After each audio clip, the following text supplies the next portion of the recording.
We didn't use any radiation. We didn't use any drugs. Because I'm a music professor conducting the college orchestra. So what did we do?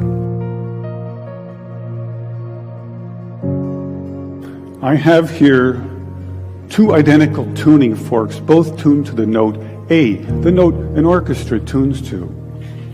These forks are both made to vibrate 440 times per second. We say their frequency is 440 hertz.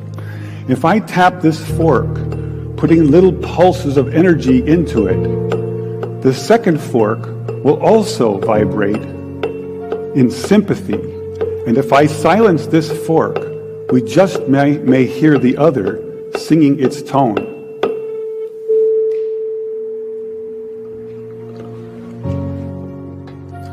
We say that I'm inducing a sympathetic resonant vibration in the second fork. It only works because both forks are tuned to the exact same frequency. Now, many of us have seen this very charming young man on the internet who shatters crystal glasses with his powerful voice. But if you watch him carefully, you'll see that first he taps the glass with his finger and listens. The glass sings its natural resonant pitch. Then he takes a deep breath and sings a loud, long note. He induces a resonant vibration in the crystal glass. The vibration grows larger and larger and larger until the glass is shattered. On the other end of the scale, we have a giant bridge made out of concrete and steel, a suspension bridge, the Tacoma Narrows Bridge.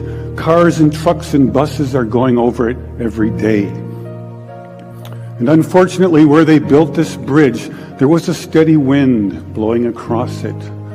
And one day this wind induces a small vibration in the bridge, hardly noticeable. But the frequency of the vibration matches the resonant frequency of some part of the bridge. And the vibration gets larger and larger and larger until the bridge collapses into the river below. A destructive resonant frequency. So on one end of the scale, we have a giant concrete and steel bridge destroyed by resonance. And on the other, we have a small crystal glass shattered. So maybe we could shatter something even smaller, something really small, something you would need a microscope to see. Maybe we could shatter a living microorganism. So maybe we could change a biological living liquid crystal with a special electronic signal. But in order to do that, we would need some kind of device. So we search the U.S. patent database, and we find this invention by a physician, Dr. James Bear of Albuquerque, New Mexico.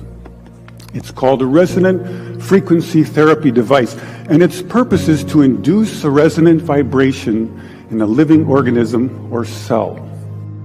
If I put in, say, 100 hertz, out will come 100 pulses per second. If I put in 200 hertz, we'll get 200 pulses. So now we're searching for the magic frequency. And we start with 100 hertz, and we look through the microscope to see if anything's happening. We watch for 5 minutes. Nothing happens. So we try 101 hertz. We look through the scope for 5 minutes, and nothing happens.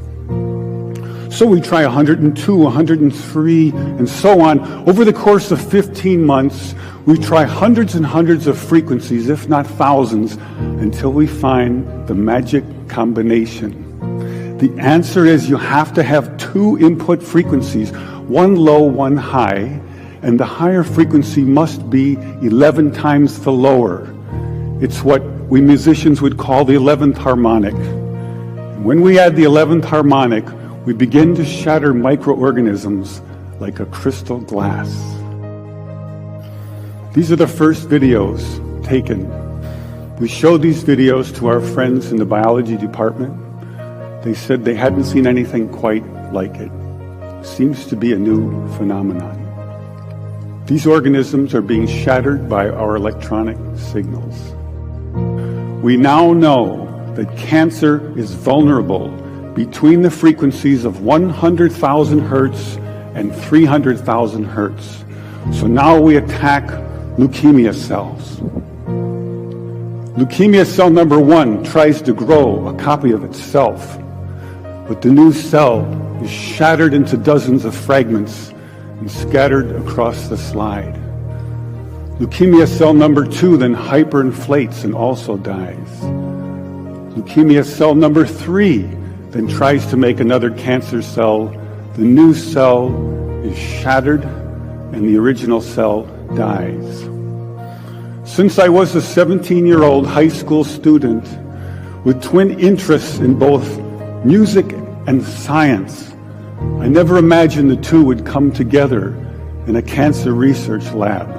I now believe that the future cancer treatment rooms for children will be a very different place, shattering their cancer painlessly and non-toxically, one cell at a time.